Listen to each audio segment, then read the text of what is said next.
How are you Good. feeling? How's it going? Good. It's so fun to speak to you multiple days in a row. We I went like a couple know. weeks now, or like a couple like maybe weeks, like week to week without speaking, and now I'm like, yay, get to chat to you. It's been really Good. crazy. Basically, since whatever that Friday was, almost 3 weeks, it's been really hectic Oh my God, has it time. been 3 weeks? Yeah. Wow. It has been. I think Almost. I blinked because it was like my last 2 weeks in London, and I blinked, and then now I'm like, whoa, How was the crazy. last 2 weeks?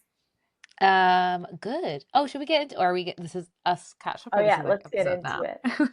Get What into it. episode number is it? This is double Is check. this 12? 12? Last episode I feel we like it's filmed was 12. with Sarah. Oh my God, last time was when you were in London. Whoa. Oh, Makes this me is feel kind of 13. sad. Okay, Sarah was What 12. was Then 12? this is Oh, 13. okay. Okay, 10. Oh yeah. 13. Yeah. Lucky number 13. Mm-hmm. Lucky 13. I will take it. Um, yeah, we just have had a hectic time, so this is like a catch up, Mm-hmm. drive-by catch up session. Yeah. We're now both in our other locations. Where are Yeah, you, we Layla? our time zones are now really Oh my whacked. gosh. I'm in Riyadh in Saudi Arabia. So for me it is currently 7:12 p.m.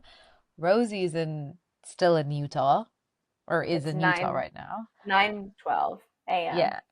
So I'm ending my day. Yours is just starting, which is wild. Starting. And then we were looking at like our future interviews and stuff, and people are in London. There's someone in Australia, and I The actually think Australia one this really gets to me. that one's going to be wild. But I actually Yeah. think this difference between you and I now. Oh, Putney's trying to come in. No, Putney, that's very Oh, cute. Okay. She just wanted to show me her bone. Okay, oh, go that's take so it away now. Go take it away.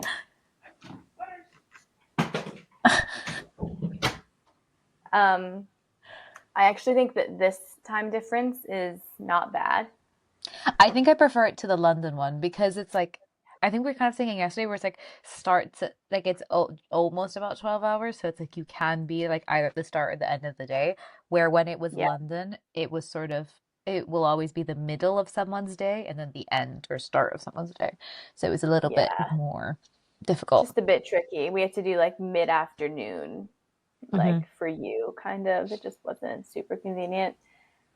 Um, but how was your last, like, I want to hear about the last bit of Yeah. time in London because I remember It for me, I was. just felt so, I don't know. I felt very ready to just go because I didn't Mhm. know how I would feel when I actually left, and I was kind of afraid of that feeling. Interesting. It was there was that element of like it got to the point where I was almost just like because I was doing quite a few like sort of farewell dinners with different friend groups in different parts of life. I was like it almost felt like I was dragging on the goodbye and I was like okay I just need to leave. Like let me leave and start Yeah, to get over the feeling of being sad, but obviously at the same time I was like I want to enjoy every last moment. And I didn't want the time to go by quickly. So it was that weird dichotomy between those two things where I was like ready, starting to feel ready to go, in that like the house was being packed. I was like, okay, I want to start that next stage so I can start to get over this stage. But I was like, I need to enjoy this stage like to its max.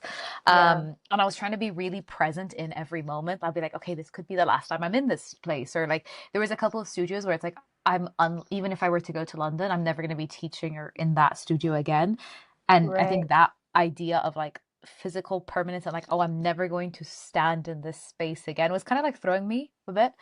Yeah, Um, but I was trying like with all like friends and just like moments to really live in the moment and like really try to like take mental snapshots of things and just like enjoy it, go on like as many walks as I could to really like, enjoy London as much as possible. Um, and then I think I almost like shut it down a little bit. Like I almost disassociated that I was leaving because I would like say goodbye to people and like not really cry about it. And I'm a big crier. I'm like every emotion or like the second I get oh, like if I'm not at baseline, I'm probably crying because I'm happy or sad, like or overwhelmed or Oh, like stressed. So it's like I'm yeah. the one where it's like the movie starts to go one way, or like I just get overwhelmed and then just tears start leaking out of my Yeah. eyes, and I'm like, oh my God.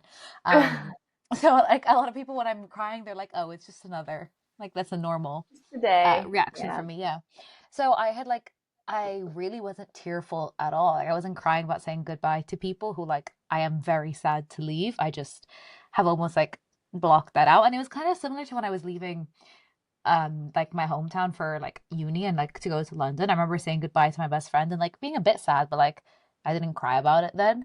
Even though like Right. we then have now gone on to live in separate countries for like the foreseeable and for the last 5 years. But I think it was almost the same thing where like I shut down the fact that I was like leaving the place that I had grown up in because I actually don't even live there anymore, like go back to visit it. And at the time, I don't think I processed it. And I think my brain was almost like, you can't process it. Like, she's like, you're not stable enough to do that. Like, just get through it and like shut down, kind of. So I think Right. that's what my brain did because I don't think I've processed that I'm no longer living in London. I was telling everyone, I think the next time I come to visit is when I'll really process it because then I'll be like, oh, I'm just visiting and I'm a tourist rather than like Yeah. being a local. Or like it'll just It's take a such a couple cool months. city to know, though. Mm, Like going because I feel just because it's so like it's so big and so international, it does feel so nice to go back and be like, okay, I actually have my spots here. yeah. To almost like, And because it can be very overwhelming. Like there's so yeah, much you can do in the city. yeah, And it's like a lot of touristy spots like that is never what I will miss or like the restaurants. It's like it's the people and the community or like the life I created. And in a way, that's also the yeah, hardest part because even if you go back to visit, that will never be the same. Or like in general, like communities evolve and change. So it will never be the exact snapshot of time that it was in that like year that I lived it, which is like I think that yeah. is the weirder part to me. But also makes it It easier feels to just really, like, oh, yeah. oh, no, you're good. I was just gonna say it.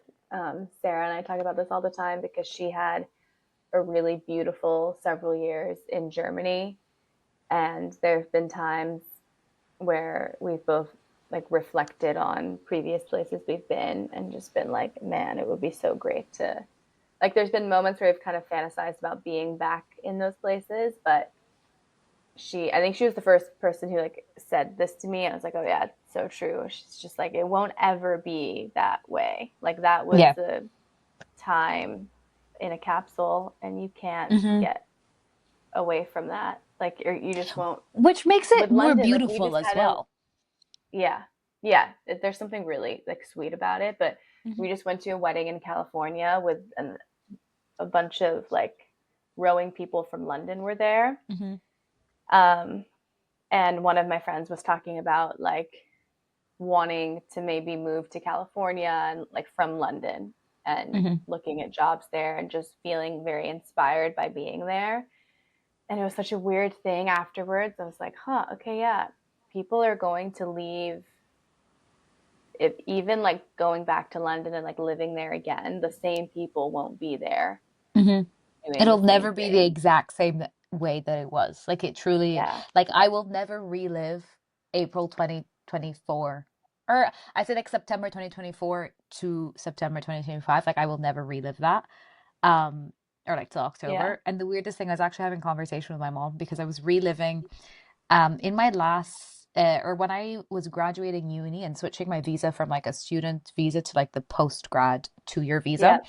I had an issue because my instructors, professor, I've forgotten what I keep calling professors instructors or like coaches. I was like, what is their like actual academic term? My professors, because I obviously did a humanities degree and everyone was going on strikes quite a lot. And because I do a Dude, humanities, so obviously many every strikes. professor, yeah. I was talking to A someone who lot. did like a STEM degree and like not a single one of their classes were affected, but I was like, oh, all of mine were because Yeah, of yeah, course yeah. the humanities instructors Frequently, just are. no Yeah, classes or yeah, nothing. yeah. So I then they went remember. on strike for like they were refusing to mark and I had every grade come out except for my dissertation, which I needed my dissertation degree or grade for my degree to be valid or like for me to graduate basically. And Right. they couldn't source another professor to mark mine or get like an external examiner because it was like such a niche rogue subject that it had to be marked by mine and like some and whatever the supervisor was or the other supervisor was. So when I crossed the stage at my graduation, I actually hadn't passed my degree and it was still waiting for that to happen, which beyond just being like, oh, funny, I might fail, I meant I almost got deported because my student visa was expiring and I had to submit my proof of graduation to get the Sure. post grad. Yeah. So a lot of students were having the same issue. And so my grades were sent in without the final grade and without the proof of graduation. And they're like, we can hold your grades or your like application for a couple of weeks. I think they gave like 4 weeks. They're like, if we don't receive your dissertation grade within these 4 weeks, your application will be nulled or rejected, and you can never apply for a post grad like those extra 2 years. And so I spent up Never until again? the never again. That was the problem. It was like I had to gamble. I was like, I had either had to leave the country, hope that my dissertation grade would come through, and then apply for my post grad like a couple months later, or send in the application then and there and pray that it would just like get resolved in those weeks. And that was the gamble that I took because I needed to be in London because my Equinox training course was starting in October. And I was like, I Yeah. can't risk going and getting stuck like in Saudi. Yeah, yeah, yeah. And at the time, it was the worst thing that ever happened to me because I was just like, I spent a month being like, I could get deported any day now and just like emailing the home office and just like waiting on that application. But, and this is where I truly believe like everything happens for a reason. When my application finally went through and got processed and they approved it, and I lived my last 2 years in London as a legal resident and citizen, Hmm.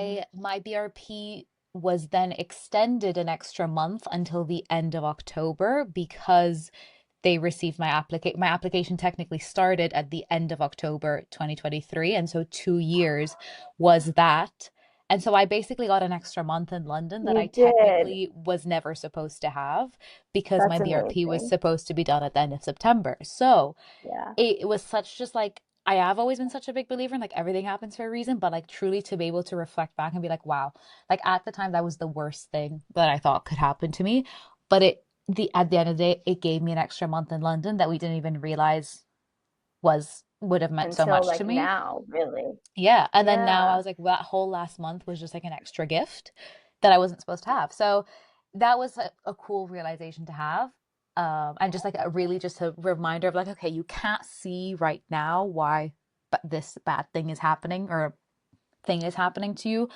But one day you'll be able Challenge. to look back and reflect and be like, oh, that is the dot that is connected to How whatever did you else. find the visa process in general? Because I feel like I've Not heard of, I mean, terrible. I've heard from many people it's quite stressful, but this time around, did you try to get visa sponsorship? Like, would you have stayed if that had panned out?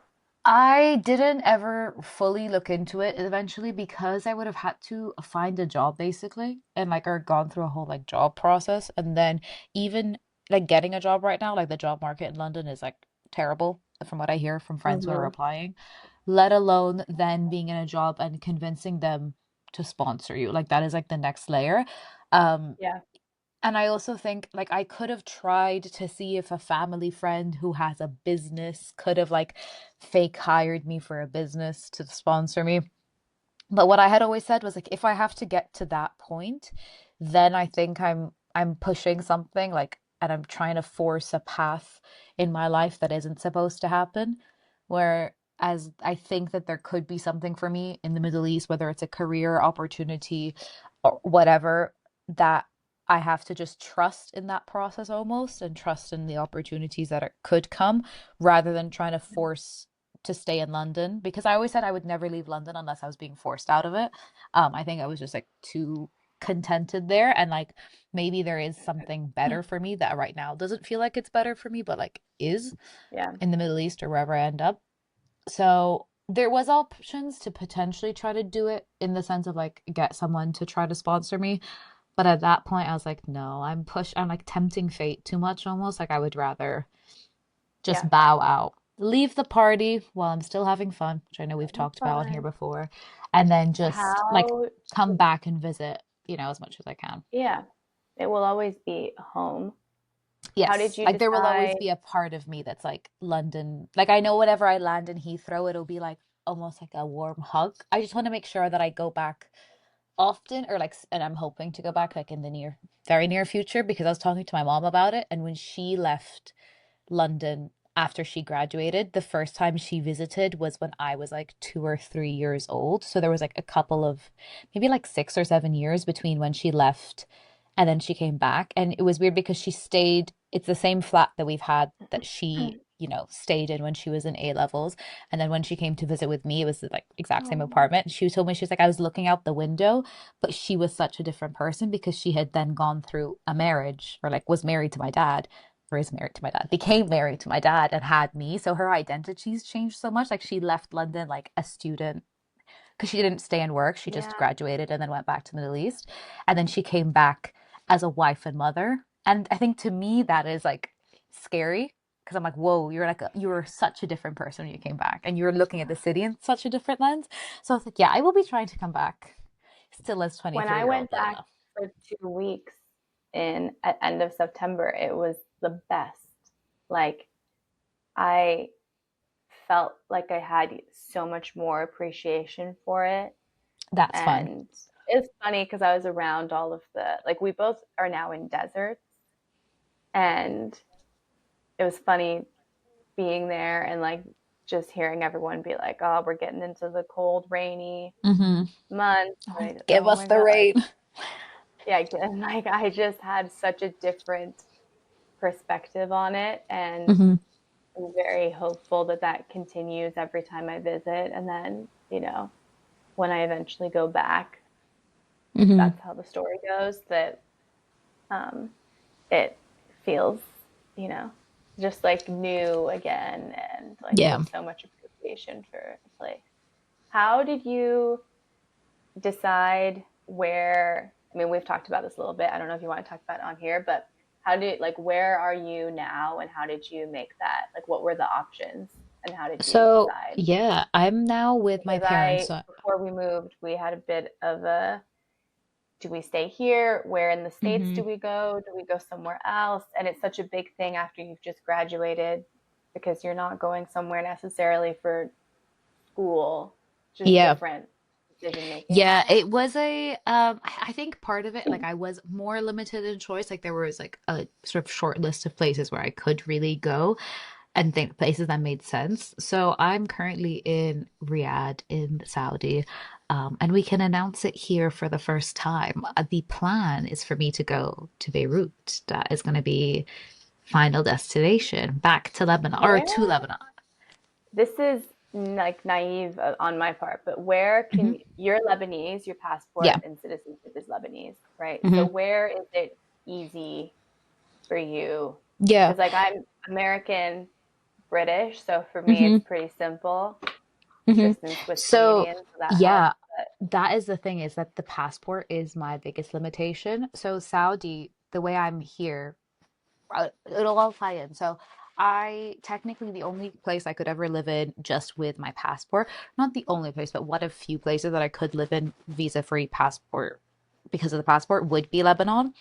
I'm mhm. in Saudi now because my parents are here. My dad works here and has always, worked in Saudi. So through his work, I am sponsored under him as like his child. So it gives him the Okay. ability to like have a family, like a wife and kids. Apparently the But UK can do that as well. My mom was telling me that that makes sense. I could sponsor her as like a Oh, parent, like okay. I didn't reverse. think so I don't think actually I don't no. I don't know if we have the reverse of it, but we have that like my dad can have his wife, obviously, like a spousal Yep. visa, and then me, but I'm allowed to stay under his like sponsorship because I'm a girl, so I can stay Okay. under it until I'm married. Once I become married, it's a bit archaic here in the Middle East. Once I become married, if my husband is not Saudi, then I could no longer stay under my dad's sponsorship because the whole like Okay. argument is like the daughter has to, or like the reason why the government allows me to stay under my dad's sponsorship is because it's like, oh, she's like the daughter, my dad is the one who would take care of me. Okay, Um, I see. but So if you were a sons, son, Would that not So be the sons case? get kicked off. Yeah. I'll never forget my cousin messaged me it would have been like a year and a half ago, almost 2 years ago now, because I think when you turn 21, you get kicked off because they consider that adult. You get kicked off. If you're a boy, you would get kicked off your dad's sponsorship because the assumption is, okay, at 21, you've graduated, you should be able to work or like you Mm, should be looking for a job and then the job would sponsor you. They're not very pro boys staying at home and being like stay at home sons. So he texts me mm, and he's like, how are you gonna like handle like what's your plan with like being kicked off like the sponsorship? And I was like, I didn't think I was being kicked off. Like, what do you mean? And it was actually yeah, before that's he so turned 21. interesting. And it was because also they use the Hijri calendar, which is like the Islamic dated calendar. And in Hmm. it, you turn 20. It's a shorter year than the Gregorian calendar. So in that Islamic calendar, you turn 21 before you would in like a Gregorian calendar. So it was before his 21st birthday. And he was like, I'm Okay. about to get kicked off. And they were able to sort something out for him. Um, but I remember being Wow. like, oh, I don't know what I'm gonna do when it comes to like me. But it's like now, or it was always apparently the rule like the daughter can stay under her dad until she gets married. So we've kept that sponsorship. Technically, we wouldn't, you don't have to have it because there are like fees that come with it. But my parents want me to always sort of be able to come back home and like it gives me like an ID card here, which gives me more rights than you would have as like a tourist. Um, Right. so we've kept it so that I can always like come home and Lebanon has a is notorious for being at times politically unstable. So we always want to have like a place where I can come to so long as they are obviously still here and working. So Saudi was one of the countries that we considered me coming to no matter what because I have that ID card that allows me to stay. It, however, does not allow me to work. So I can live under my dad or like be sponsored by my dad, but if I wanted to get a job, I would have to switch the sponsorship from my dad over to a company, and then they would be Okay. responsible for all those like fees and etc. But the Okay. reason I'm Yeah. hesitant to work in Saudi and in the Middle East and to have them be my sponsor is sponsors here have like a bit more authority over me than like us if I were to be sponsored by like the UK. So they technically there's something called like an exit re-entry visa. So every time I leave Saudi, my sponsor has to grant me approval, aka my dad has to approve of me leaving the country. Like I actually couldn't leave without him knowing because he has to like on the government website approve him. Bit I a see. little bit archaic. Yeah. And this is like an improvement from where it's been. So basically like a spot like if my visa or like resident like permanent like ID card was to be sponsored by a company, like it would give them more rights than I'm comfortable for them to have over me.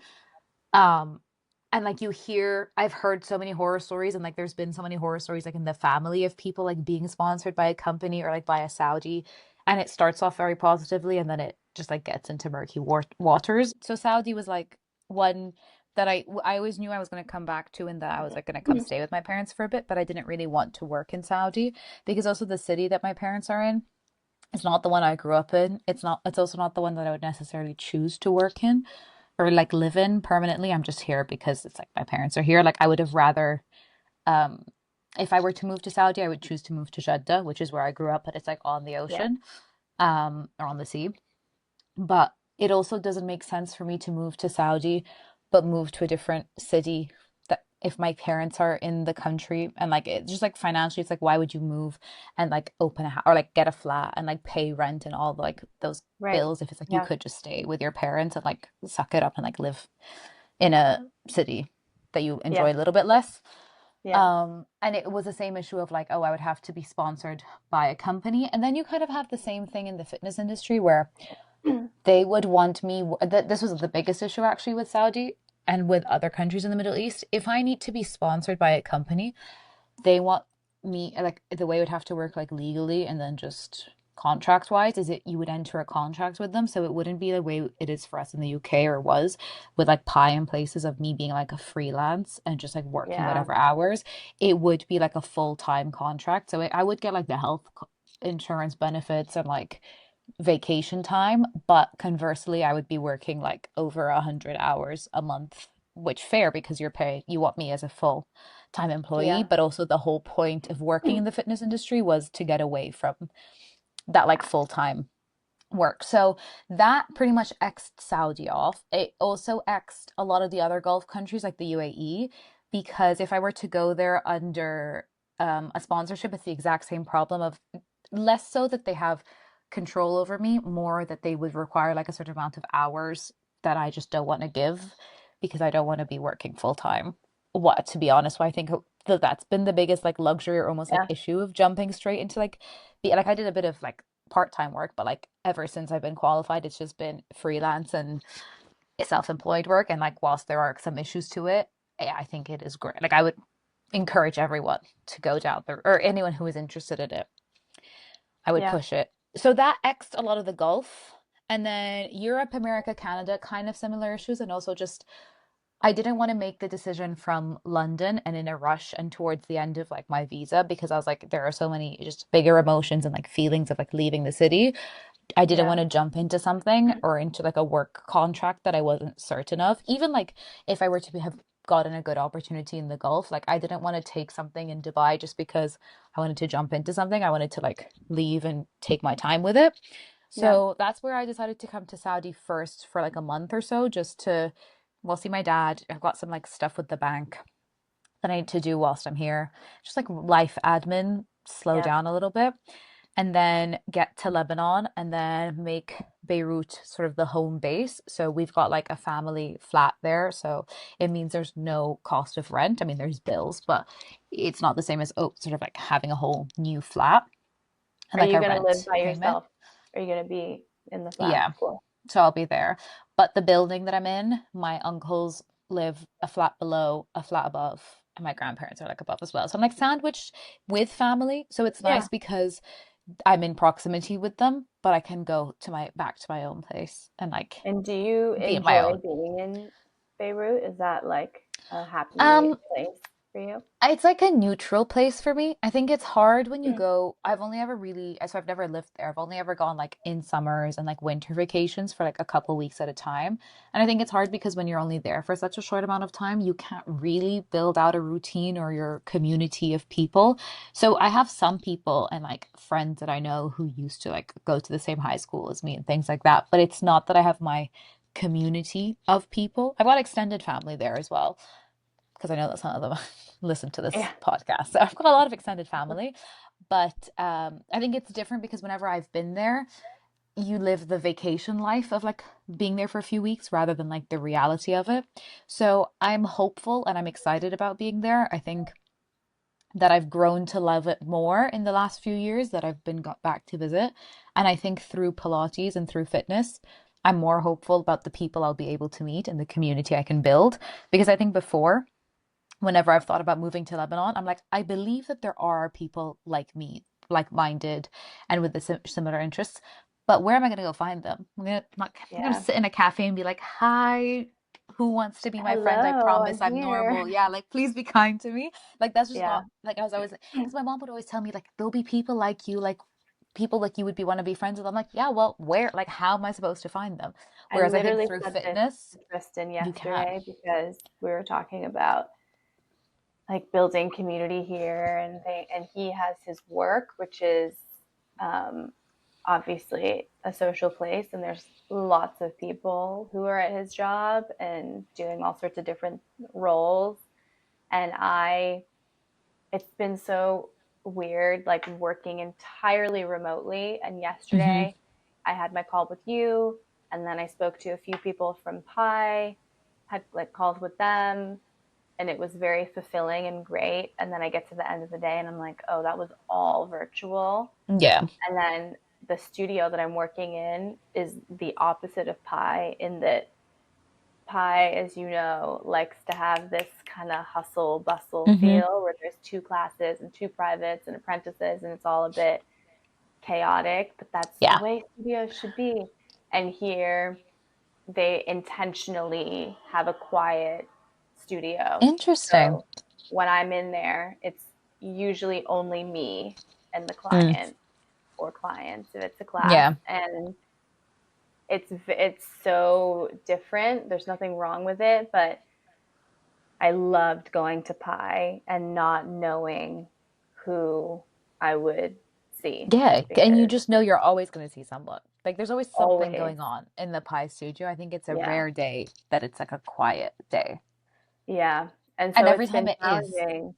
Yeah, it's been really challenging for me, like to find the space that I thought would be my in-person space Hmm. is not. And I work a lot outside of that. So I am spending a lot of time. It does help when I go to even just like a coffee shop Hmm. and do that and work from there and I'm just like around other people, but it's very strange to not be in an environment, yeah, where you just have your people. You have to, and Yeah. to not be in a system like school where it's just being kind of fed to you.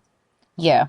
Um, yeah, It's I nice don't because like you can be more intent. It's hard. It's like there's pros and cons to it because you can obviously be a lot more intentional about the friendships you have. I think like in high school, a lot of the time the people who are your closest friends, some of them sometimes you can get lucky and you find your best friend for life, but I think a lot of them are also just the people where out of convenience and maybe just out of proximity you're close Mhm. friends, and not all of those friendships last. And I don't think that it's necessarily bad, because when you take away that convenience factor or that like proximity, there's less that you share in common with them. So it has been cool more recently, especially in the last 2 years, once I left university as well and like really dove into the Pilates world. I think a lot of the people who are now my closest friends, or like people that I consider close friends, a lot of them have come through.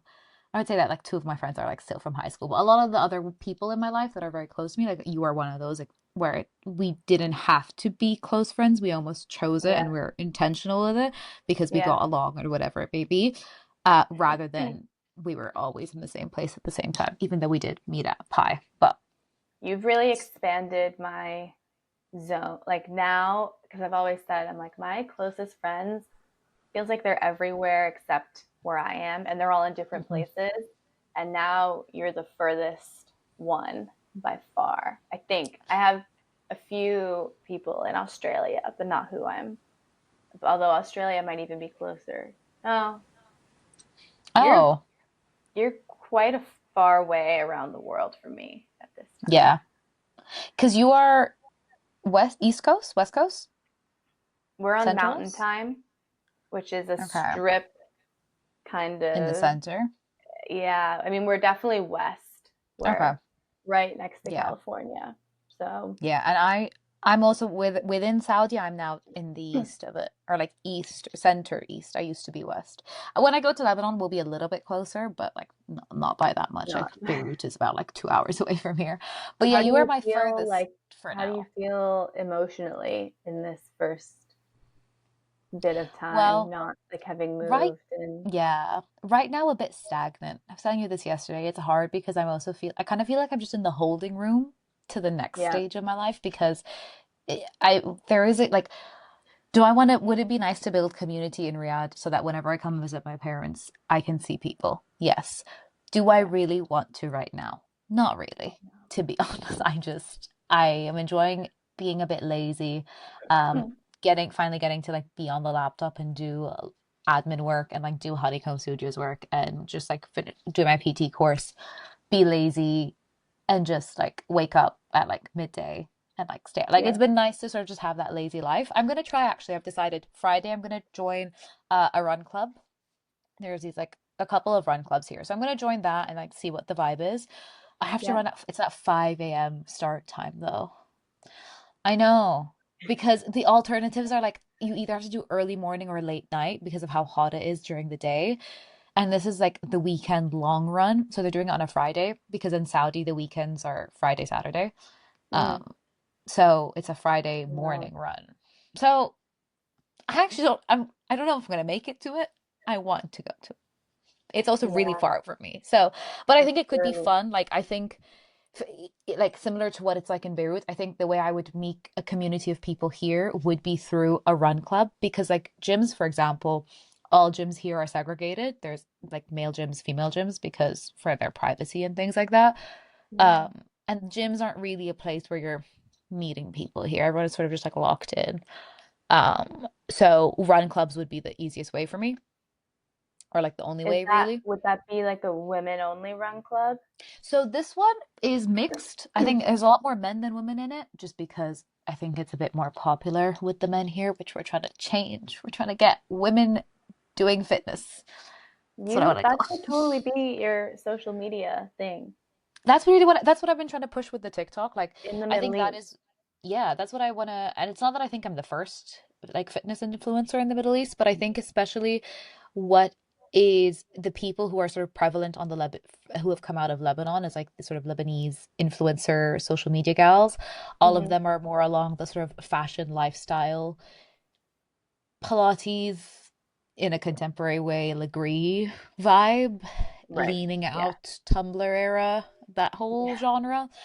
Yeah. I would like to, this is the first time I've really under like it's made sense to me what I or like what the I have now a purpose, I think, behind social media, where it's like, okay, now I have an interest in generating a following or like attraction on social media because I want to show that women can eat carbs, women can do hit workouts and they can run. And there are women already doing that, but I want to like push it even more because I think that space in the UK, like there are a lot of women doing it, like Lucy Davis and like all those like great women.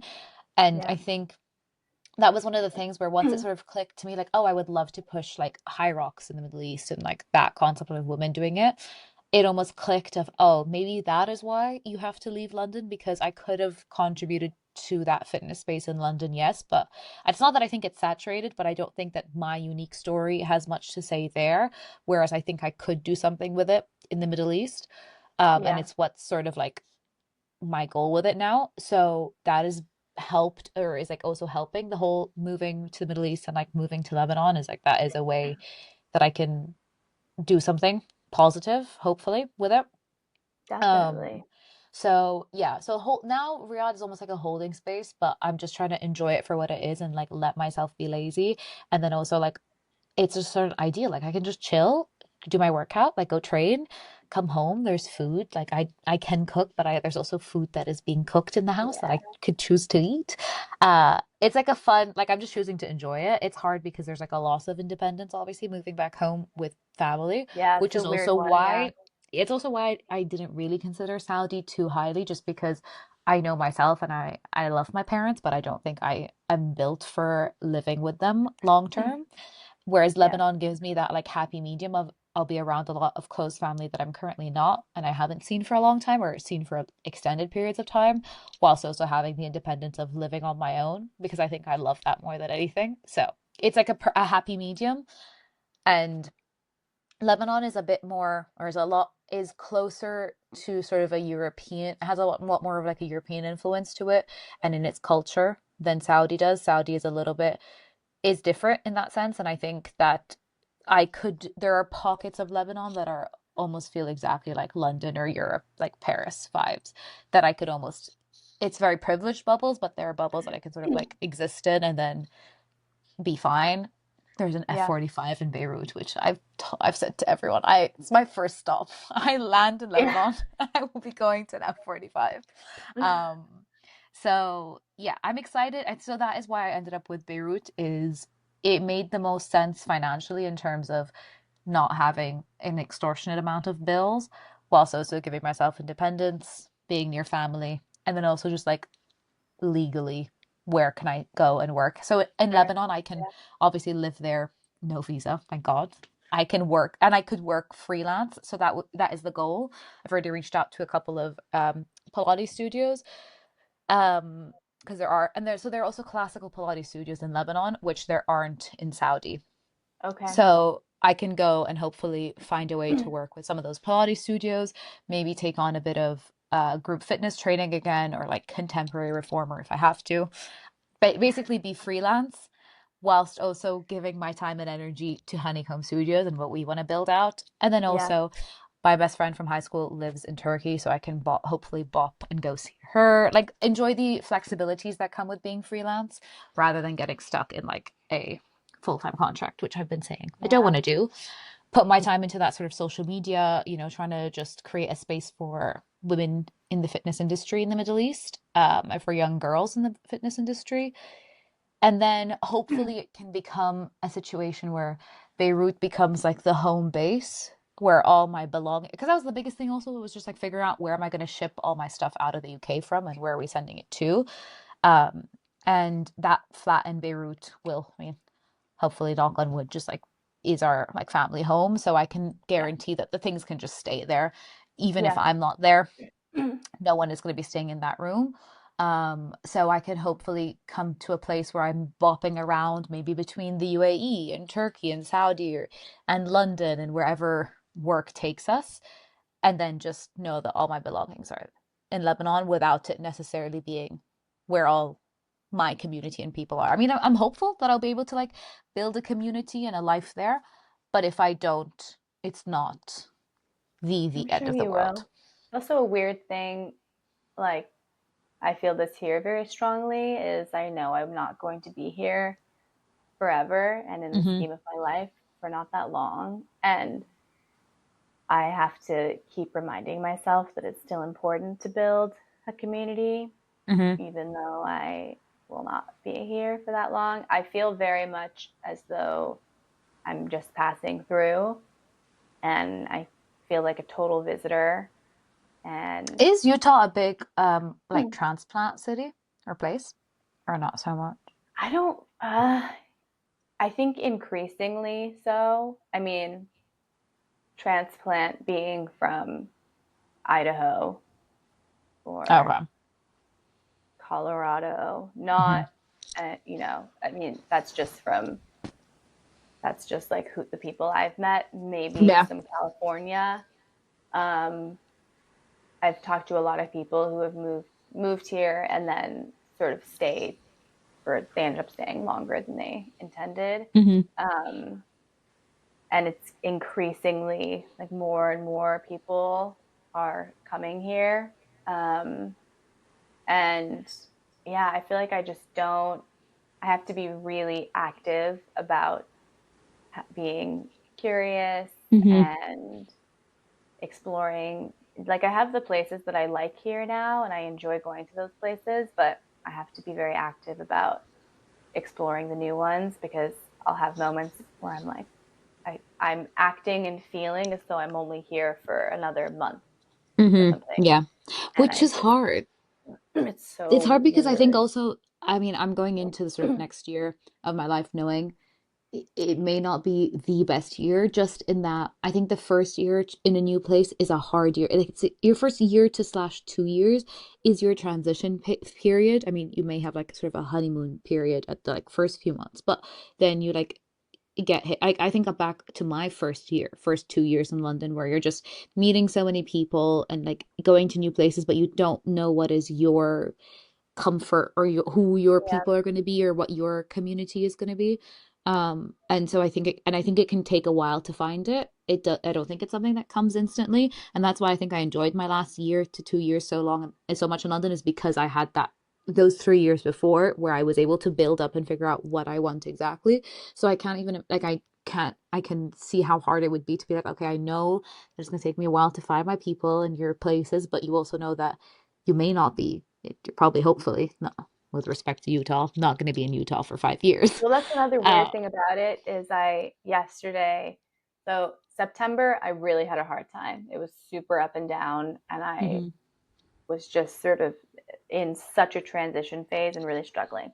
October was great, and I was feeling really good. And then November, I've just been like, why do I live here? Mhm. It's just so, I think it's just not a linear thing. Um, and it's Because you beautiful. also, it's hard. I mean, obviously, this is a compromise you're willing to make because you love your husband and Tristan, but like your move to Utah was not for your career or for an opportunity you had, but rather Yeah. something that he wanted to do and like an opportunity for him.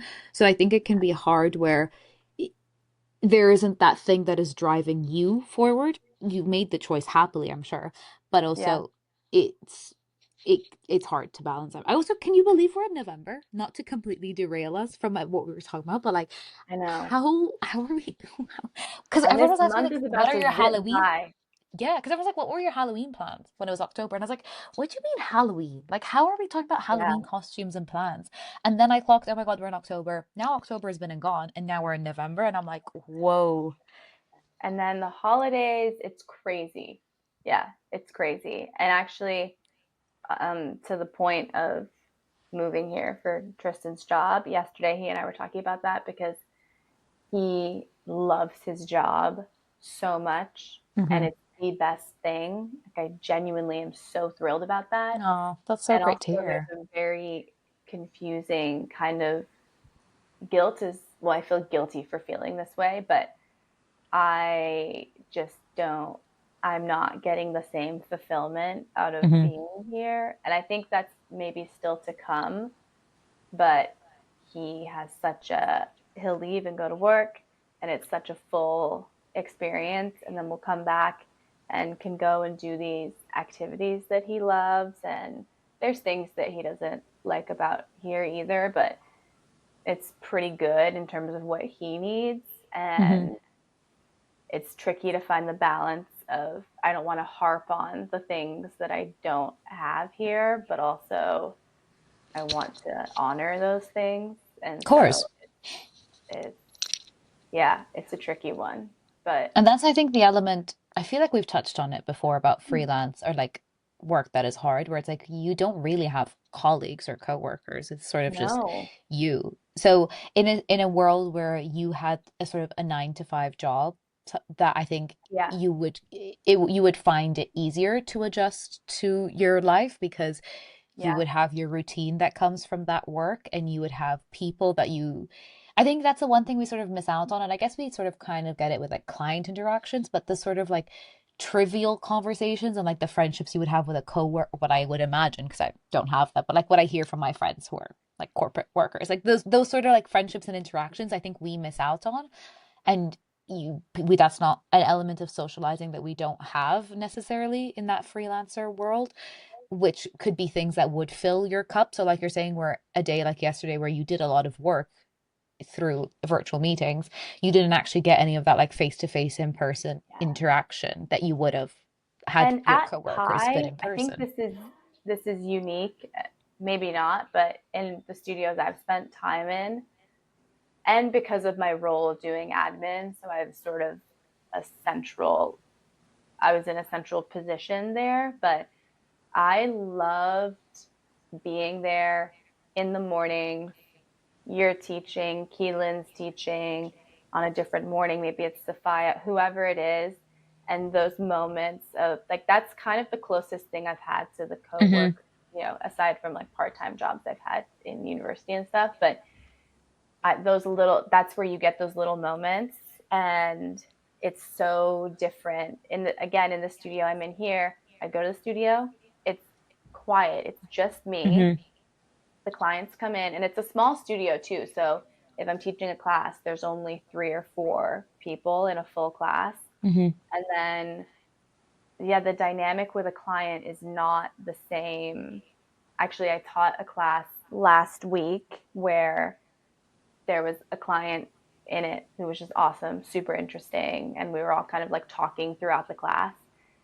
And then afterwards, there isn't the same ability to just be like Mm, connecting. There's a different dynamic there. that's hard. And Because you it's, also haven't found a sort of workout spot necessarily that would be your like go-to. well, I did actually, it's funny you say that Oh, because there's a gym here that is, do tell. there's not a lot of normal, say normal. I was looking for just a gym where I Hmm. could do weights, there's cardio equipment, just a gym.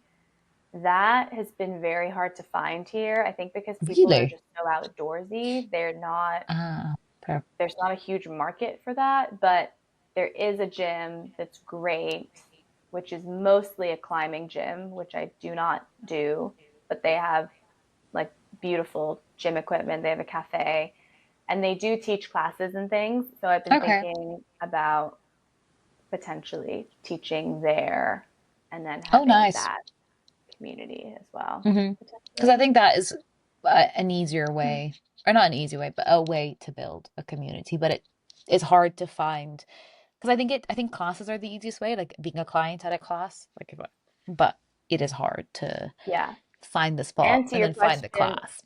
to your question earlier about people being transplants, I haven't really met anyone yet who is also here just for a moment. I mean, I've met a few people who have sort of said, I'm ready to move on to somewhere else, or, they're curious about living somewhere else. But most people I talk to are like, they're Born and here and raised. it's Yeah. great. It's so, like, so many people love it here and that's amazing.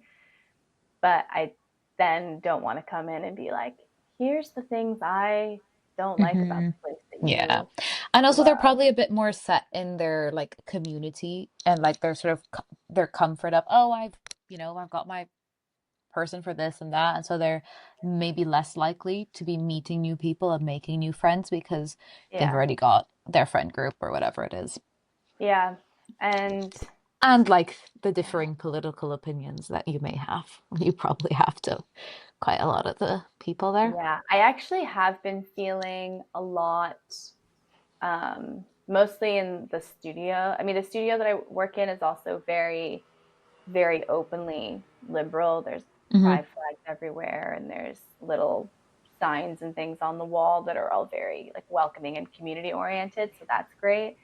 Um, and a lot of the clients like will end up talking about politics and things, and they clearly are thinking the same way that I am. But I have seen quite a few Utah stands with Israel signs and things of that nature. Yeah. And the conversation we had yesterday about um, someone I was interacting Oh, with. Did I tell you this? yeah. Yeah, who I was interacting with, who was Day before, I very think. much, yeah, politically different to me. And I find those, honestly, that experience made me feel pretty low for a few Mm. days because I, yeah, there's so Yeah, many things.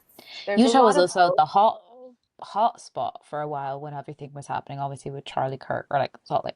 Yeah, Hmm. Utah. Yeah, So yeah, yeah. just complicated.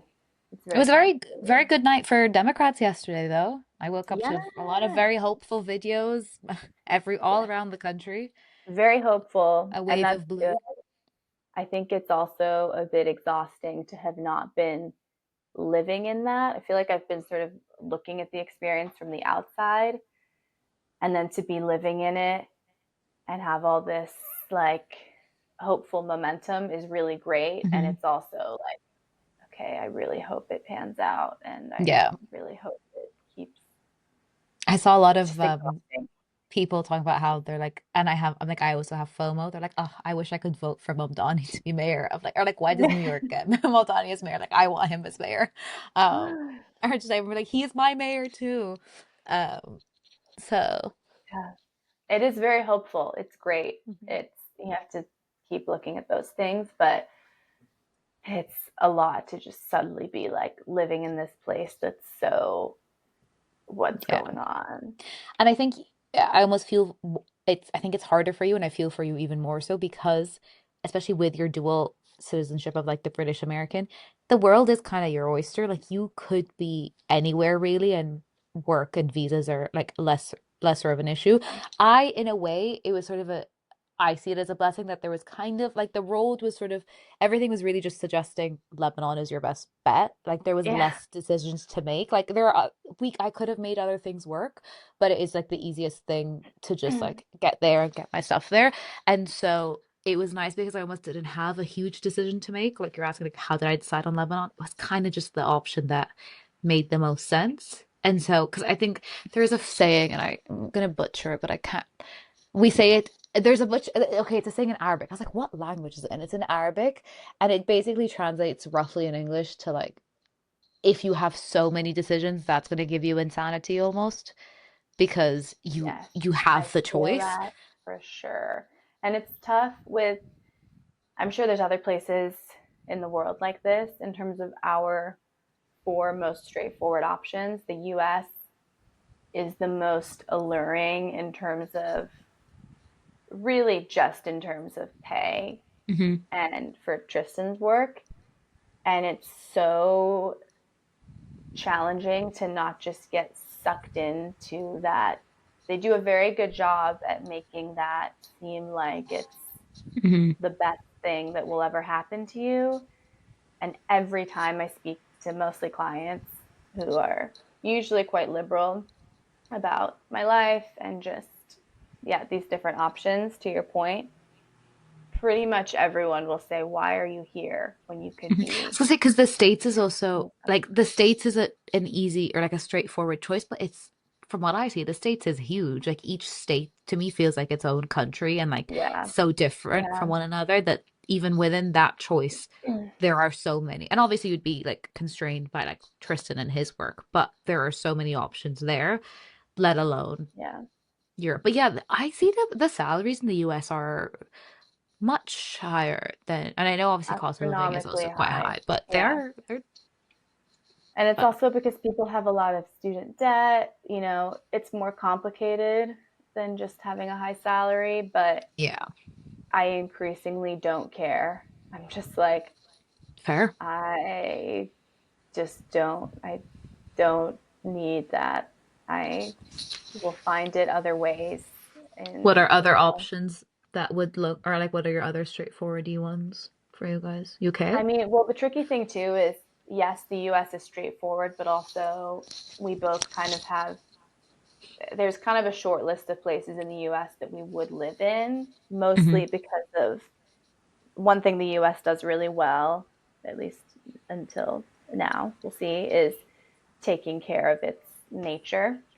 And so, California, Utah, Wyoming, a lot of these places out west have such beautiful mountains and Hmm. things to offer.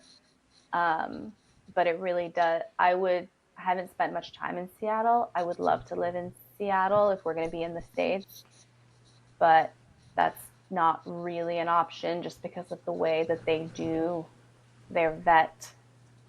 Something about Tristan couldn't do exactly what he needs to be doing Okay. In Washington State. So that's a bit like, because I would love to be by the water Mm. more than anything. I would love to be by some big water, and we definitely don't have that here. There's creeks and there's lakes and stuff, but I would love to be by an ocean or a big lake. Hmm. Um, and so Vancouver is appealing to me. Ooh. I really have liked Vancouver when I've been, but it's also, the salary is different. Hmm. So, and it's a really expensive place to live. So it's just Yeah. navigating those pieces. Yeah, it I is used to two tell all really. my friends that I would live in Canada at one point, or I was convinced that I was gonna live there and move there because there's a large like Lebanese population. So, Canada's great. hmm. It's I haven't really again spent much time there, but it's great. And I exactly like what you're saying. We actually had some friends that we were talking to that were visiting a few weeks ago, and one of them was saying it's so crazy that you guys are even talking about living in Switzerland or whatever. I've just never even considered that to be an option because I'm have an American passport and Mm. this is where I am, and there's so many good options in America. And I kind of was like, yeah, it's a blessing, and I'm so grateful. And also, that's a lot of choices. Yeah, it's So overwhelming because you then have the weight of I have to make the right choice, which is I don't think that's a yeah, correct weight to have, but like you feel that pressure of okay, I'm whatever I decide could yeah, really like shift. I saw a and lot you of can really always pivot, yeah, but I saw really cool videos of like when the Chicago Marathon was going on, and I don't know what I pictured Chicago to look like as a place, but I was like, oh, I could see myself in Chicago. Chicago's cool. Chicago is right on Lake Michigan, which is Nice. looks like an ocean. Hmm. It's Yeah, so from clips big. I've seen, because I'm similar to you where I'm like, I need the water. And I mean, like, because I grew up on the beach, so I'm like, I need like access to it. I want to just go and sit by the water and hear it. Um, I would like to run the Chicago Marathon. So, or how I'd like to be in Chicago. I could totally see you running one of those big marathons. I wanna, you heard it here first. I want to go for the like the 6 stars or like do all the like world majors. And What are Chicago those is one of ones? them. Wait, you totally should. Yeah, so What are there's those ones? um currently the six that you would need to get the 6 stars. There's Chicago, New York, Boston. So I don't know why America has three of them, but there we go. And then there's London, Berlin, Tokyo. And then they've added Sydney and South Africa's potentially being added. But I don't understand the logistics of now there's more than six world majors. Like how many do you need to like get Yeah, you the have to do stars? all of them to get the 6 stars. Yeah. So, but it's so cool because there's like a list on the website and you can sort it by nationality. And only three people who are Lebanese have ever done it. One's a girl and two men, or a lady and two men. Oh, you should, So this should be your I want whole to do thing it. that you do. Yeah, I want to Yeah. do. So I've signed up for, there's a Riyadh marathon end of January. I'm looking at doing a half then because my Richmond half just never came to fruition. Yeah. And then I'll start looking at marathons. My dream has always been to run London someday because obviously, like, I love that city. I would do Um, that with you. That maybe oh is my the God. one. Yeah, Yeah, that is maybe the one marathon I would do. that would be That would be so much cool. fun to run in Yeah. the city where we met. Yeah. Wouldn't that be cool? That would be cool. Which of the six do you have to qualify for? Boston. So Boston is like Boston. you need to go. I think for women now it's like 310, something crazy, like a wild number. But Oh I my believe you can Lord. get like you could run it through like a ch like you would there's like ch through ways through charity, donate like charity bibs that you could like sort it out. Um, Wow. like you can do it without time qualifying. It's just for most people you have to time qualify. Wow. Um, I That's guess, or I have wild. to just become such a famous influencer that someone gives me a bib. I could So see I'm you doing that, we're honestly. manifesting. I think I'm gonna put out into the universe. I would love if there's any sports brands, I would love to work with ASICs in some capacity. I love their Oh, shoes. They're like all my running shoes. okay, So cool. if ASICs need a new ultra athlete, listen, I'm not dropping a 310 marathon, but I can bring the vibes. I can You can bring the really bring vibes. You bring great vibes. thanks. Wow. Sorry, What a what were you saying crazy before moment in the Wi-Fi time. cut you off? Um, Also, I think it was Putney ripping the Wi-Fi out of Did the, she get which she's done a few times ah. before. Having a puppy is a little crazy. So Um, she's a mother now. She's I'm a got a mother dog. now. What was it? I forget what I was talking about. Oh, we were talking about being on the ocean because I was saying how that's what I'm looking forward to being in Beirut. It's like being on the sea again. And you were talking about like the I just love like when we've been to California quite a few times since being here because it's so close and I could just sit in the ocean all day. I find it so calming and Would you I'll move to talk to people California? here. What? Would you move to California? Would you consider it? Probably not. I think actually I don't really know very much about California, but the people who are there that I know who live there are like it's so perfect. The weather's perfect all the time. And I Mm-hmm. don't think I would. I think I need seasons. Mm-hmm. Fair. I think I really need seasons. And Seattle has seasons. They also have beach. But you Nice. can't, but I love also where I was born in Southampton is it's in England. It's not like warm, sunny Mm-hmm. holiday vibes all the time. And I remember a lot of the beaches being rocky and kind of gray. So I don't mind that. I love a Oh, winter beach walk. I also fair. need the sun and the beach and the, summer feels, but I just find it so calming to be near water. And it's interesting because people here find that with the mountains. And Mm. I can see why. And also, it's not the same for me. I don't get that feeling out of going on a hike in the Yeah. mountains. It doesn't serve me the same way.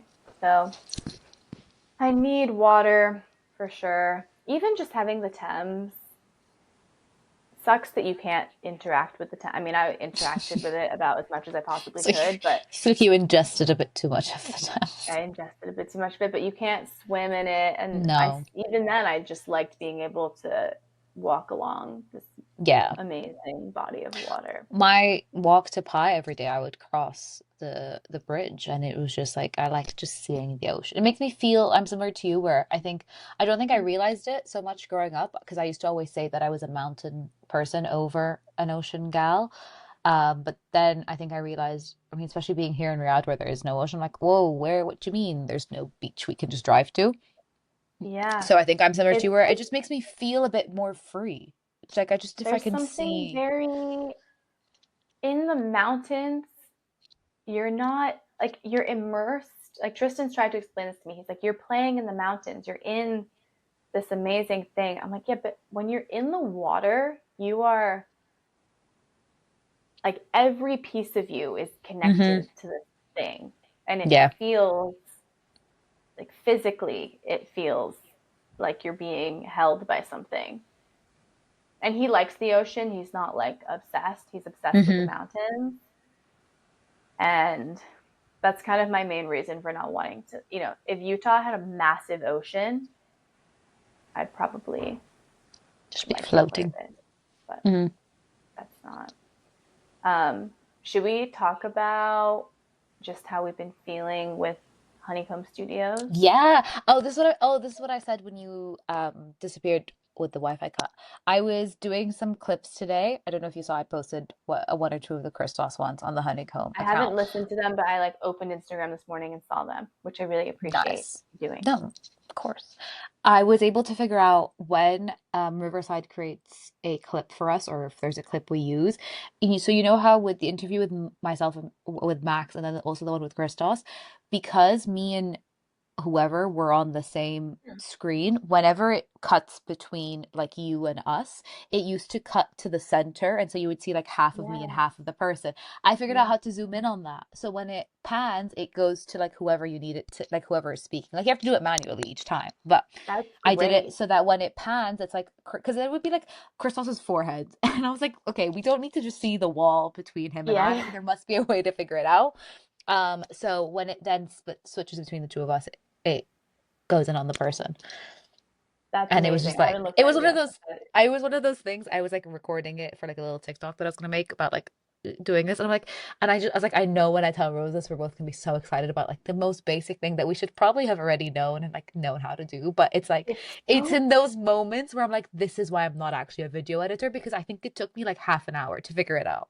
it's so crazy how difficult social media is because even with like if I pull up our feed, and it's helpful because they're on top of each other right now, but the Max one Hmm. and the Christos one are different Yes. sizes. Yeah. Because I And so I I went literally went into the exact same template. Oh wait, you mean yours? I thought because I made one as well. I thought you said because I made one. I went into the exact same template, Hmm. changed the name, and Oh, then I see what you mean. The actual name I of the think it's episode. because of how the video is, because in the Max one, it's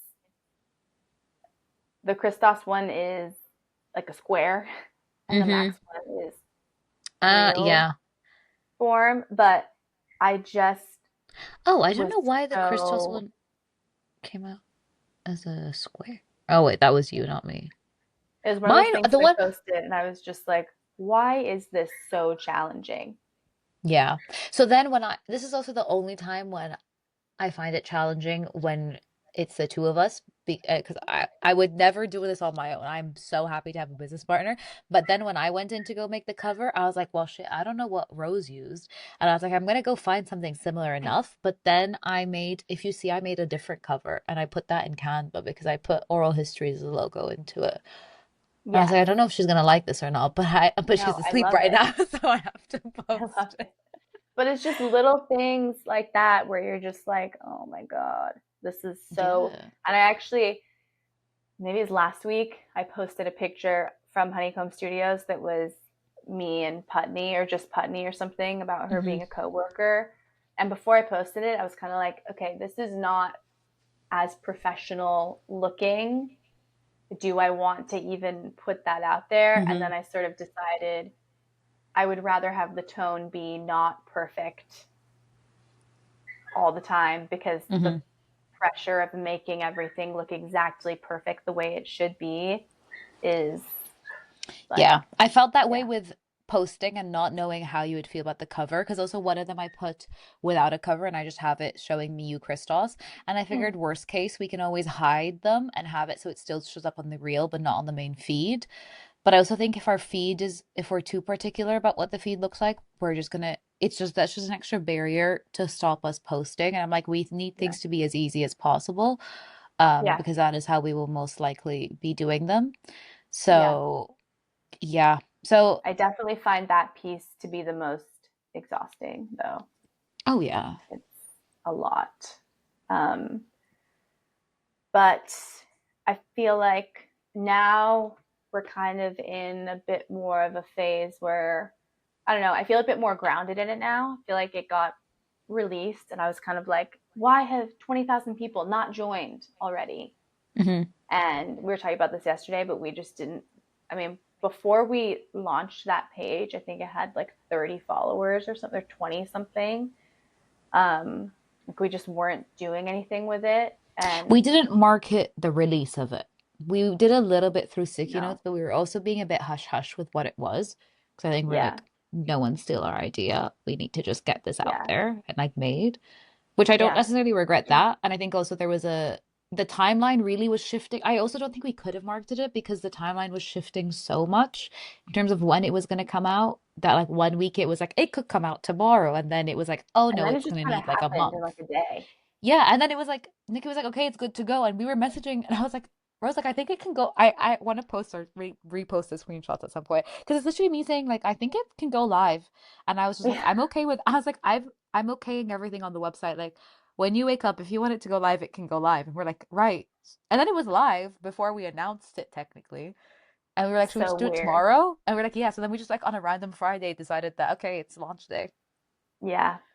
And I'm also, and we talked about this yesterday in our a conversation that we didn't record, but I also am realizing, we've gotten tons of messages, like responses, or just people reaching out saying, like, can you tell me a bit more about this? I'm curious about this. That's been the majority of things.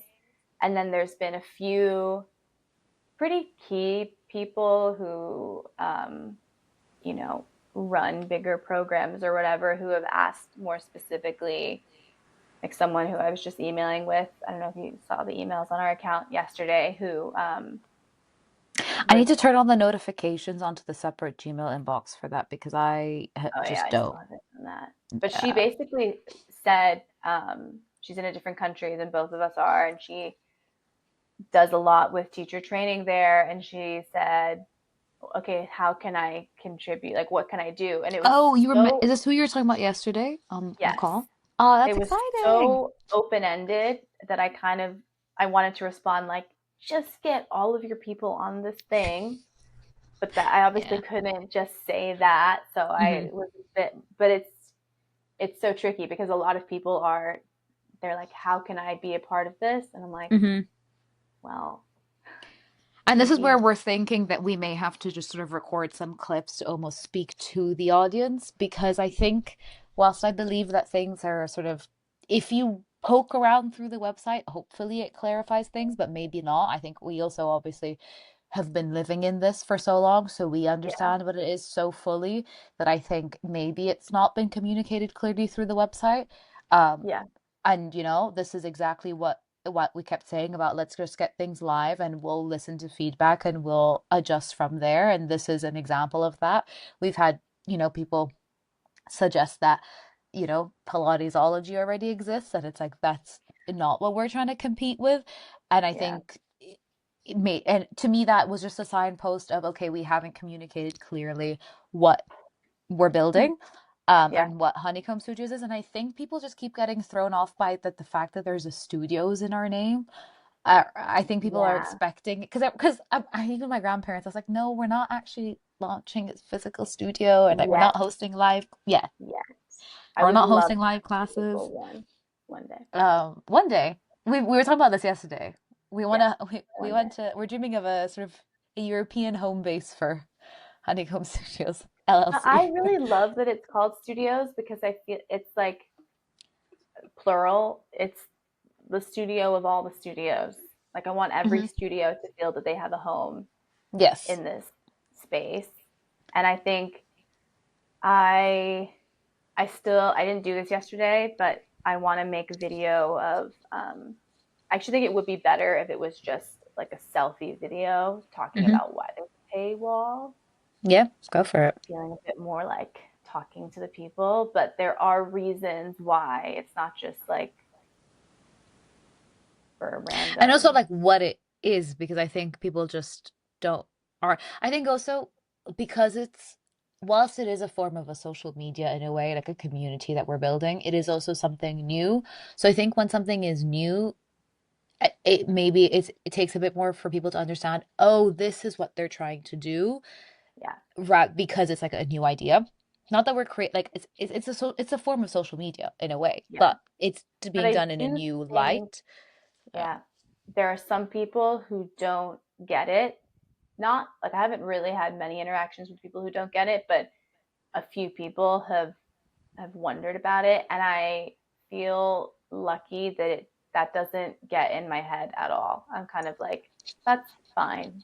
I think that that's yeah. fine, and at one point maybe you will get it and you can be a part of it, and if it's not something that ever is calling to you, then you don't have to be a part of it, and that's also more than fine.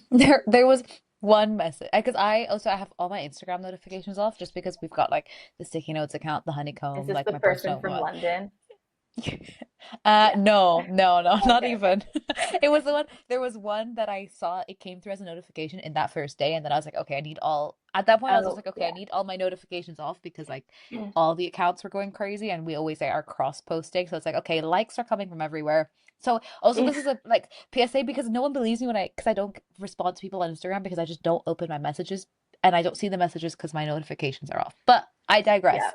We got one message and it was like when you had started, I think, to reach out to people in those like first few days, and someone came back with a bit of a like a scathing one-liner, and I think it was like I took a beat of being like, oh, and then I was like, do you know what? Like I really don't care, and I think Yeah. like I could have let it get to me and be like, oh my God, have we messed up? Is this the wrong idea? But I think it was also this is where I'm so appreciative to have a partner in this because I literally sent it to you and I was like, haha, like I I it was think the sort of comment was if you knew anything about me and my work, you would never have sent this to me.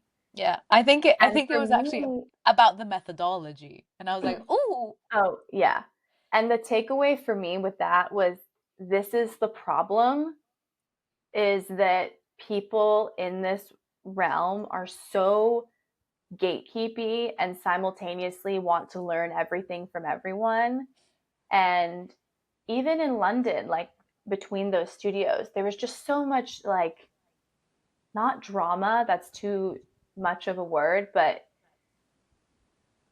just not this kind of all like wholesome sort of feeling around no." connections to other studios. And I feel like there is kind of a generation above us of teachers, not all of them for sure, but a lot of them who are kind of like, well, this is my thing that I've built and I'm not going to Hmm. share that with anybody. And Yeah. the people who aren't like that, it's amazing. They want to share their information, they want to share their Hmm. knowledge, they It are was welcoming. why I was sort of really wanted to, and that was the clip that I clipped of the Christos episode because it meant so much to me that he was saying that as well. And it's not like, that he just decided that that was an opinion he wanted to share about how um, he believes that we do need a lot more community in the space and to build that. And that's where he was sort of very complimentary about what we are trying to build with Honeycomb Studios. And I think it Yeah. was a good signpost to me that there was someone who is almost an older generation of teacher or has a lot more experience than you and I, um, who could, and this is where I always give him his flowers. He is someone who could say, no, you know what? I don't want to share my knowledge and it is mine alone. Whereas he is making the argument that we do need to be sharing this, and this is how we keep the system and the methodology alive. And if we all were to have the mindset of I'm keeping what's mine to me, then the classical world is going to die out, and people are going to look elsewhere for answers rather than trying to build a community. So it, Yeah. and I think, like you're saying, in London, there can sometimes feel, because there are so many different studios where you can now get an apprenticeship at and like do your training at, it can sometimes feel like there's also then like only a certain amount of jobs in London to work in classical studios. So you're almost, you may feel that you're in competition with these other studios and apprentices. And I just think that there's enough space for everyone. And that Yeah. is exactly what Honeycomb Studios is trying to prove. And I think, almost like you were saying, like there was also a while, I think up until recently, where teachers weren't necessarily hosting workshops in across different studios. I think now we're seeing, Max has gone to a couple of places. Christos has come over to Pi. He did one at Nobu as well. So there's starting to be a But little bit even more that of a comes spread. with it comes with some of those things I see and I'm like, oh my gosh, like this person is going, there's such a strong When Max went to loyalty to exhale, I places. was like, oh, he's at. I know. Like, and it's crazy. Like Max is phenomenal and he should be welcomed into every Mhm. space to share that information with people. And instead it feels kind of like, oh, like, Yeah. I whoa, think this also person, people should feel comfortable to also come to Pi. Like I mean, I can't speak to all of them. I know when Jean-Claude came, there was a lot of, is it Jean-Claude, his name? Yeah, yeah, yeah, Yeah, okay. yeah. I was like, oh, whoa, was like his name left me. I know that there was a lot of teachers who came from, across different studios, but I think back to sort of one of the workshops I attended that Max hosted, and most of the people were like Pi adjacent, like either an ex-student, teacher, whatever it may be. There, it was less that anyone was coming from an exhale or a life body. And obviously everyone has different reasons why they can and can't make workshops. Like there's a lot of workshops going on in London at all times. Yeah, You can probably find a workshop. all the time. Um, Yeah. but I wonder if there's even a way, even in that instance for Pi, where it's like to bring in other people from like other studios. Yeah, and that felt very, I mean, I haven't been a part of Pi for that long, but it's been, I guess like over 2 years now that I've been working there. And when John Claude came in, it was so, that day was so fun Hmm. because it attracted people not just in the Pi space. And people came in they like flew in to come to I this heard, yeah. workshop. And he was so lovely and sweet. And it was an event instead Hmm. of kind of just funneling out knowledge to funnel out knowledge. Um, yeah, I think we could use a lot more of.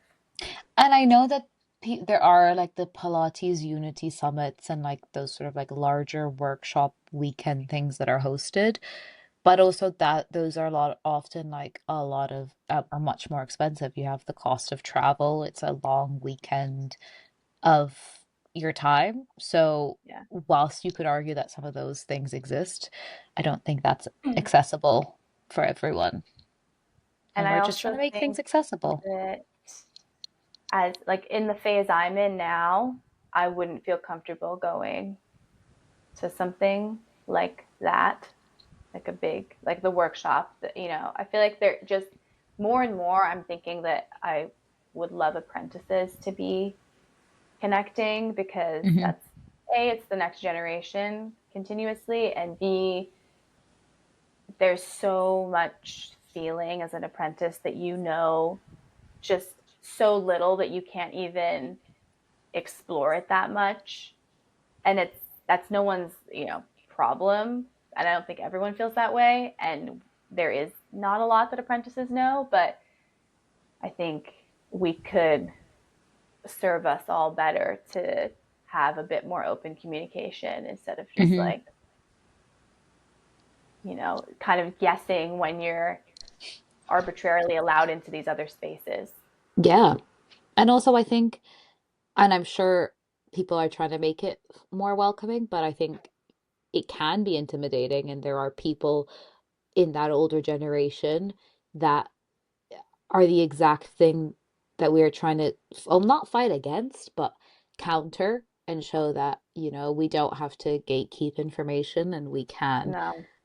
share. And, I think it's also in the sort of first few weeks to sort of loop back to, it's now live and launched. And in the first few weeks, Rose was absolutely phenomenal at reaching out to studios. She was all hands on deck were Rose's hands on deck. I kept messaging her to be like, You "You're doing had great, sweetie.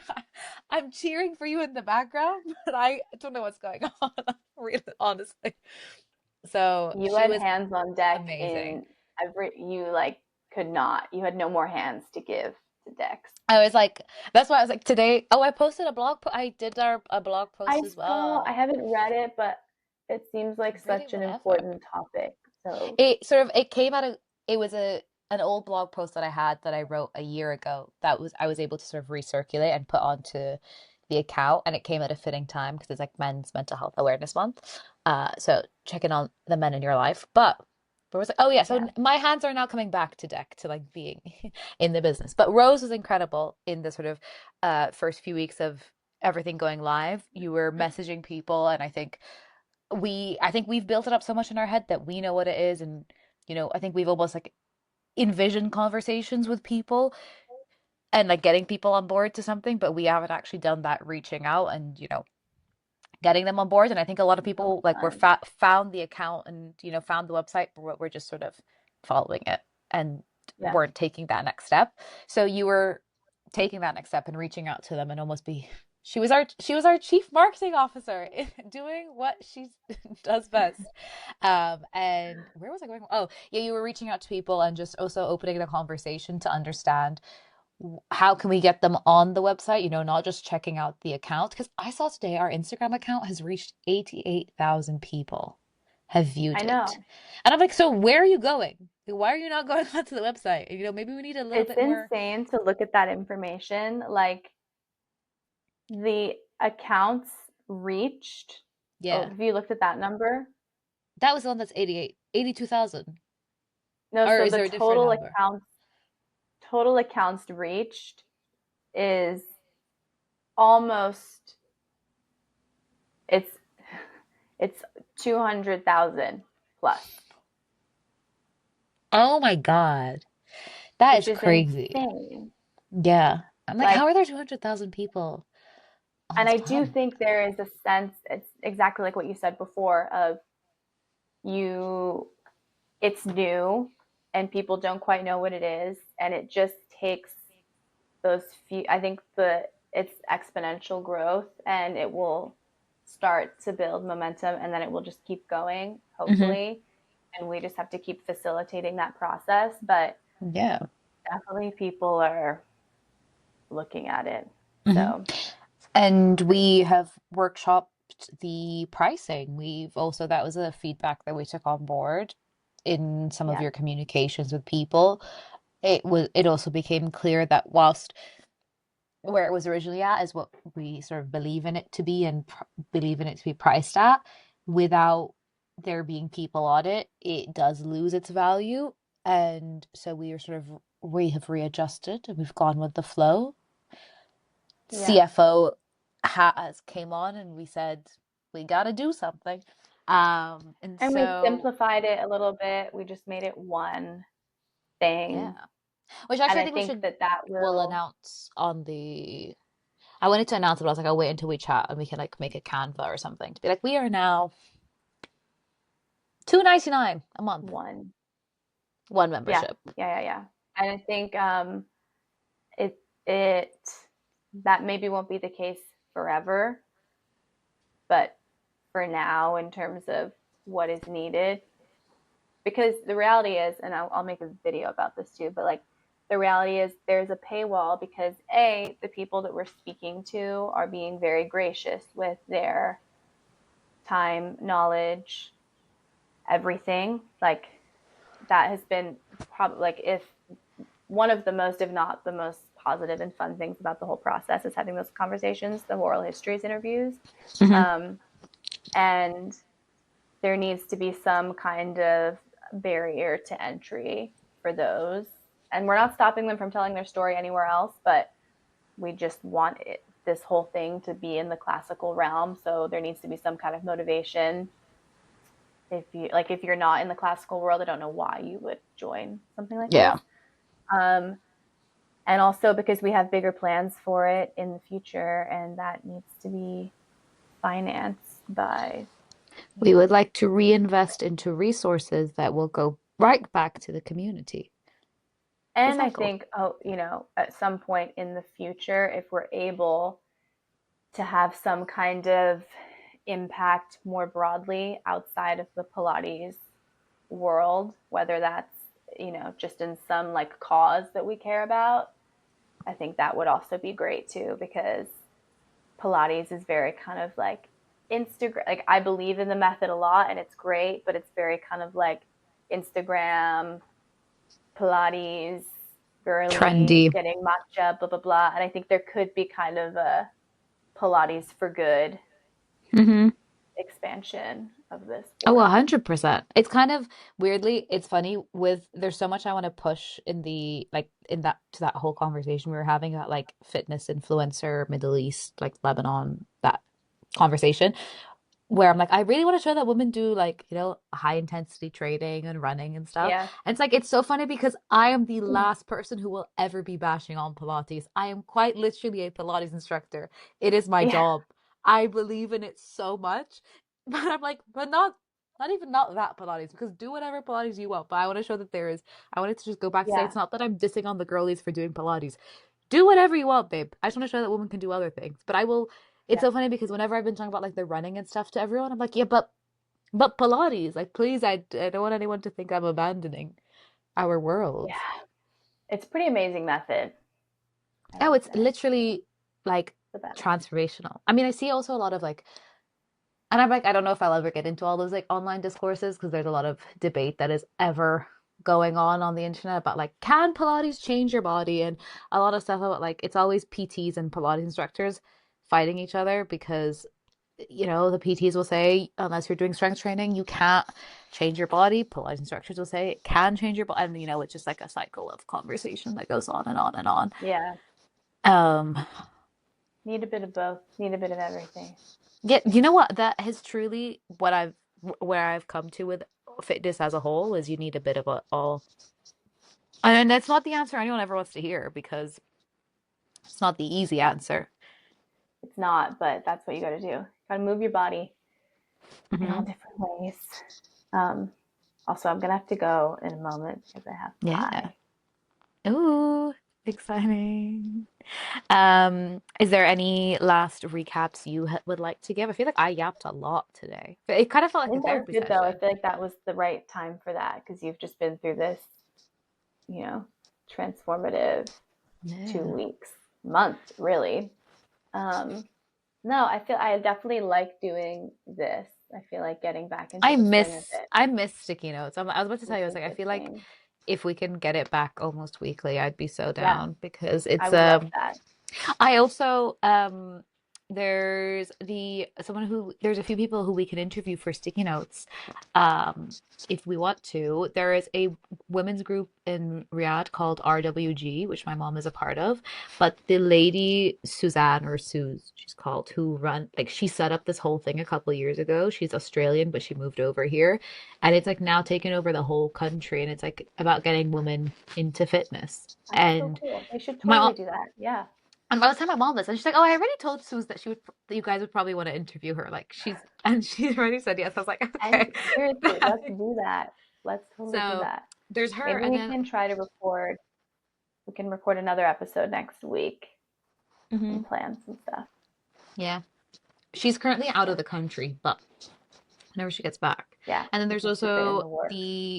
the client I had that like founded that magazine would be a cool one to try. It's like a woman's led thing. Yeah, totally. I'll do some brainstorming here too, because there's definitely people here that would be good to talk to. Yes. Um, Also, did you see? cool.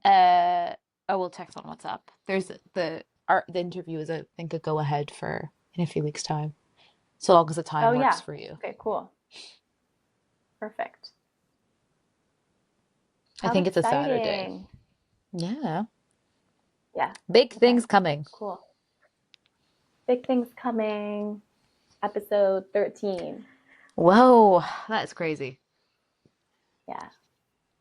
Cool. All Thanks right. for listening, everyone. Ciao. Love you, Layla. Love you, Rose.